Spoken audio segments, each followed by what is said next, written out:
Olá, tudo bem? Hoje a gente vai discutir sobre a importância dos rituais. Como é que todos nós somos, e se não somos, deveríamos ser, guiados por funções rituais, ou seja, padrões metódicos, que apesar de a gente fazer de maneira automática, o que é um problema e que, portanto, deveriam ser tratados de maneira consciente, guiam a nossa vida e nos dão um senso de cosmos, um senso de ordem das coisas. Esses rituais não acontecem só dentro dos contextos religiosos, místicos e tal, mas também acontecem aqui, ó. Enquanto eu estou limpando meu óculos, o jeito com o qual eu limpo, a atenção com a qual eu limpo, o cuidado com o qual eu limpo faz parte de uma forma ritualizada de trabalhar. E você, buscador, buscadora, que acha que já ultrapassou o caminho dos conceitos e que está acima disso tudo e que não precisa de mestres, porque o mestre é o mestre interno, faz rituais tais e quais. Se você vier com a cartinha Ramana Maharishi para falar disso para mim, sinto te dizer, mas eu tenho certeza que o Bhagavan concordaria comigo, até pelo comportamento que ele demonstrava em relação às coisas. Depois da vinheta a gente vai falar disso, mas os tempos desse canal estão acabando. Nós estamos de mudança. Ai, Guilherme, meu Deus! Eu fiz esse vídeo para explicar que o tempo deste canal está no fim, porém, sadaquinha, nada vai mudar. Ao contrário, você vai ter muito mais conteúdo para assistir no outro canal, certo? Certo. Em algum momento vai ter 2 vídeos por semana lá.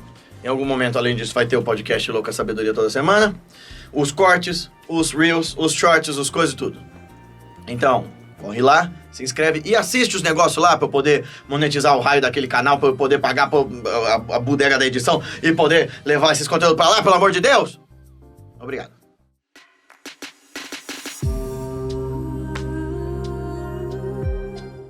Então, nós falávamos sobre rituais. Tem pouca gente que faz isso com mais esmero do que... O Matheus tá com medo porque eu tenho a cara de que vou fazer cagada com isso. Vocês estão vendo o que eu tô fazendo? Dá pra ver o que eu tô fazendo? Não dá? Aí, ó, quase que eu já fiz, ó. Tem pouca gente que faz isso com mais esmero do que os japoneses e os chineses. O ritual do chá, por exemplo, a cerimônia do chá, é um ato de civilidade. É um ato que não tem nada a ver com um rito religioso, não tem nada a ver com uma cerimônia performática em torno de uma busca por favor de uma deidade, mas que expressa com uma singeleza e com uma elegância sem igual essa necessidade humana de ritualizar os processos. Gui, de onde vem isso? Por que a gente está tratando desse assunto?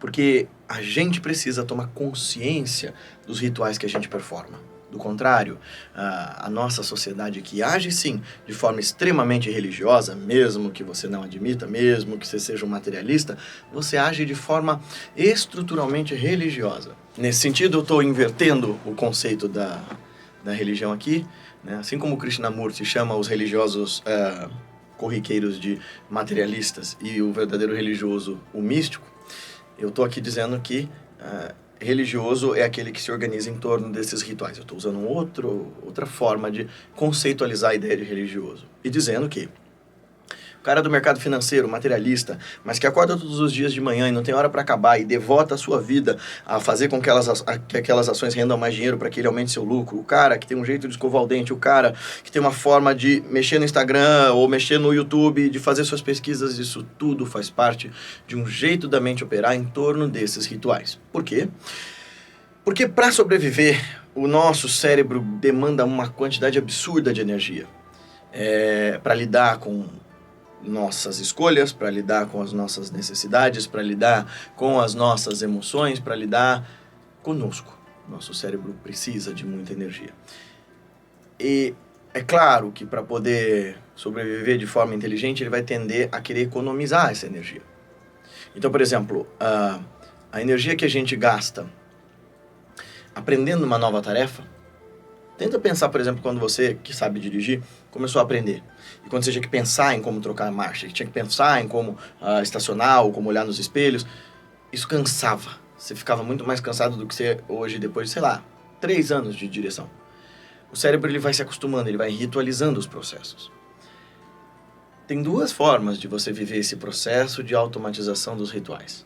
A forma inconsciente, que é essa forma como a gente está sendo adestrado pelas redes sociais, adestrado pelas ideologias, adestrado pelos grupos sectários de qualquer ordem a viver de acordo com as suas normas. Então, a galera de esquerda vai só consumir aquele conteúdo daquela forma, naquela bolha, de direita a mesma coisa, de extrema direita não vai consumir conteúdo, né? Vai esfregar na cara, porque, né, extrema direita e pensamento é um negócio que... Sempre tem pessoas muito burras. Sim, essa crítica eu estou fazendo de propósito. Tanto para provocar e vocês ficarem nervosinhos aí nos comentários, quanto para dizer assim, quem quer que seja que esteja seguindo padrões de extremos, comece a entrar nesse processo alienante de operar de forma automática. Toda essa volta que eu estou dando é para te explicar que no campo espiritual, essa ritualização dos processos é bastante importante. E ela acontece em todas as vias místicas. E ela precisa de um padrão, ela demanda uma organização. Porque a mente, ela é calendoscópica, dinâmica, caótica. Esse processo de dar conta da realidade pede que a gente impute alguma ordem a esse caos. Consiga fazer pelo menos umas pausas nesse frenesi para que a gente consiga entender no processo espiritual de desenvolvimento quem nós somos. Então você faz uma série de rituais. O rito do chá, por exemplo, a cerimônia do chá, é para trazer a sua atenção para o agora, e o ato de você tomar o chá fazer com que você perceba a si mesmo e perceba a sua consciência. A sua consciência se desdobrando em torno do chá, o chá se desdobrando em torno da sua consciência.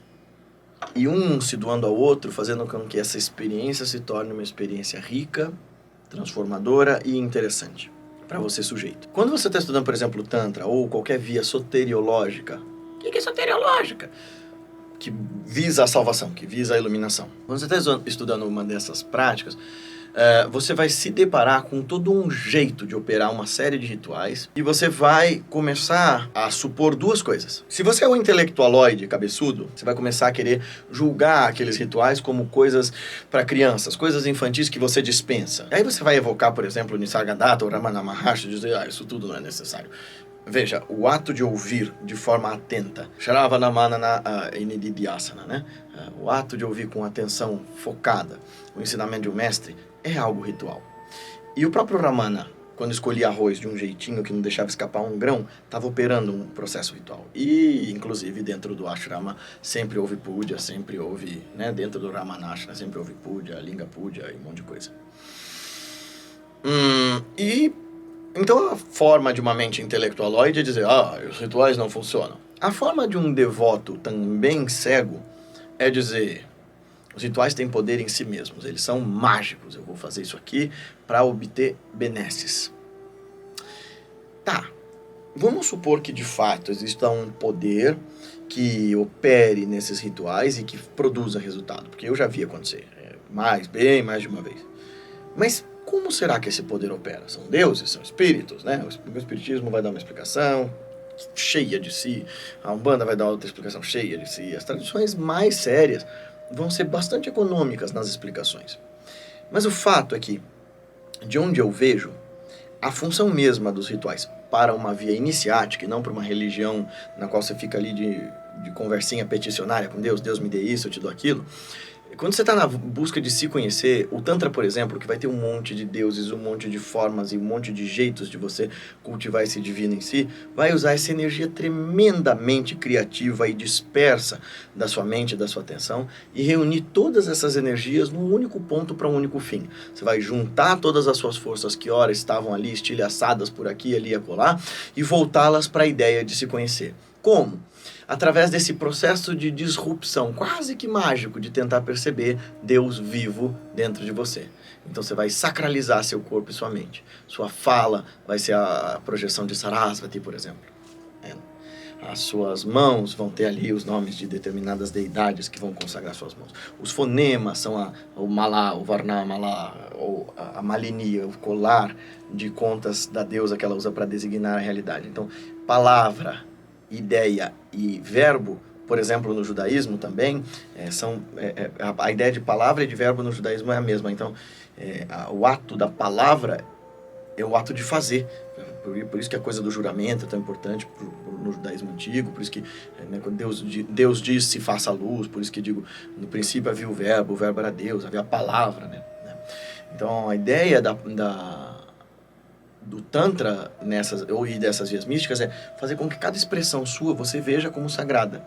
É um jeito de te educar a perceber de um outro jeito a realidade. Você vai domesticando a sua mente para ter uma outra relação com as coisas corriqueiras. Aquela atenção agora, imbuindo de sagrado, de reverência, de maravilhamento, de as coisas que antes você fazia de qualquer jeito, eu vou comer de qualquer jeito, agora eu vou ritualizar essa alimentação, eu vou rezar para que eu reconheça que aqui Brahmana, Brahmagyana, né? Este alimento é Brahma, que é feito por Brahma, que é produzido por Brahma, é Brahman comendo Brahma, né? Tudo é a consciência. Então eu como aquela comida com outra atenção. O ritual tem essa função. O ritual também tem a função, mais ou menos, como eu falei no vídeo lá do outro canal, de como está... Aliás, eu falei respondendo no story. Tem uma passagem nas Upanishads que diz assim que... Por que os mestres conceitualizam tanto, né? Dão tantas formas e conceitos e modos e métodos e explicações, se no final tudo é Brahman? Porque a nossa mente não dá conta dessa verdade. Então, o exemplo é, assim como um pai, para ensinar os seus filhos verem as estrelas, ele aponta, e no começo o filho olha para a ponta do dedo e não para as estrelas, mas ele vai aprendendo aos poucos a não olhar para o dedo, mas para as estrelas. Assim também os recursos pedagógicos dos mestres nos começos dos caminhos espirituais passam por você ficar conceitualizando e dando ferramentas e métodos e explicando cada vez mais e com mais sofisticação. Você exaure, você esgota essa mente, né? O coração que não se parte, não se abre. Ora, você exaure esse coração, você exaure essa essência, cheia de pretensões de eu já sei, eu já entendi, para adentrar um outro reino de percepção. Então o ritual tem essa função de ir martelando um outro jeito, de fazer outras ligações, outros caminhos neurais para você experimentar da realidade. E somente assim você começa a caminhar. Então, quando você tiver um ritual para fazer, perceba, por exemplo, com atenção plena, como é que vem um sentido de cosmos. Se você parar com a lenga-lenga de, eu me recuso, eu não quero, mas se você fizer o ritual, não só testemunhar, se você operar o ritual, você vai perceber que, eu percebi, que mesmo quando, por exemplo, eu fazendo yantra puja, mantra e tal, mesmo eu sendo avesso a rituais, o senso de fazer tudo aquilo organizadinho vai dando um senso de organização externa, que vai transbordando para a sua vida prática. Você vai aprendendo a organizar seus pensamentos, você vai aprendendo a organizar os modos da sua mente, você vai aprendendo a sequencializar as suas ideias, a organizar as suas teses, as suas antíteses e tudo mais. Porque tem um problema muito sério, que é comum de todos nós hoje em dia, a gente não sabe mais pensar, a gente não sabe mais construir ideias de maneira sofisticada, bem embasada e bem desenvolvida. Muito porque pensar dessa maneira, né, ou linear ou circular, mas didática, dá trabalho, não é coisa para Reels, para Shorts, mas também porque a nossa aceleração e a nossa falta de repertório e a nossa preguiça nos vetaram essa coisa de desenvolver o pensamento complexo. E a nossa arrogância, a nossa ideia de que eu já sei como viver, eu já entendi tudo, eu não preciso fazer esse tipo de procedimento. E na verdade, não é sobre o procedimento, né? Que nem a cerimônia do chá. Você não precisa de nada daquilo para tomar um chá. Você pode pegar uma caneca de matcha, jogar numa cumbuca com água fervendo, choca, e vai... É o mesmo chá. É a mesma água. Mas o jeito de fazer está completamente diferente daquilo que te faz ter uma grande experiência com aquilo. Então, as cerimônias, mesmo que você as despreze, têm essa função de organizar o ego, de organizar a mente, de organizar também o corpo. Então, tudo é ritual, ou você os faz com consciência, ou eles fazem você ser aquilo que eles querem de você. Não se esquece de se inscrever no novo canal, acompanha as nossas outras redes sociais, se inscreve aqui no nosso curso de meditação se quiser aprender como fazer isso direito, esse caminho para o autoconhecimento, e vem peregrinar conosco, estudar conosco quando quiser. Até mais! Gostou desse vídeo? Então não esquece de compartilhar com seus amigos em todas as suas redes sociais e fazer com que essa nossa Sangha Online, esse nosso trabalho, essa nossa comunidade de pessoas que praticam juntas, cresça e essa mensagem se espalhe, transformando mais vidas. Dá uma olhada no nosso clube de membros. Lá vai ter um monte de conteúdo exclusivo, uma série de lives e de leitura de ensinamentos, poemas e textos dos mestres que ajudem a gente a desvendar os caminhos da nossa consciência e realizar de fato a revolução de si, nos tornando hoje melhores do que nós fomos ontem e amanhã melhores do que nós somos hoje. Até o nosso próximo vídeo. Até mais!